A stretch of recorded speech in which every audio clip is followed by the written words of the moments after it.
రాత్రి కొత్తగూడెం జిల్లా భద్రాచలంలో గోదావరి నది ఉగ్ర రూపం దాల్చింది. మొదటి ప్రమాద హెచ్చరిక స్థాయికి చేరువలో గోదావరి నది ప్రవహిస్తోంది. ఉదయం 8 గంటల సమయంలో 42.30 అడుగుల స్థాయికి నీటి మట్టం చేరుకుంది. 43 అడుగులకు చేరుకున్న తర్వాత మొదటి ప్రమాద హెచ్చరికను అధికారులు జారీ చేయనున్నారు. లోతట్టు ప్రాంత ప్రజలను అధికారులు అప్రమత్తం చేస్తున్నారు.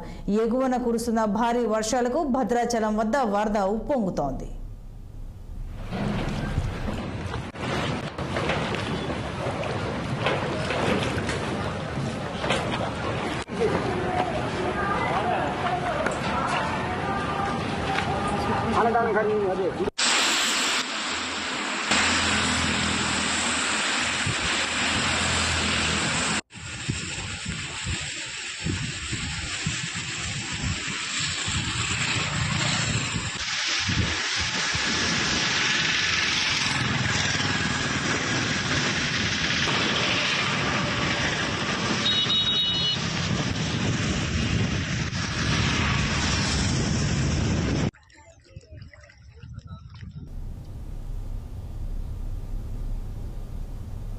భద్రాద్రి కొత్తగూడెం జిల్లా చెర్ల మండలంలోని పశు వైద్య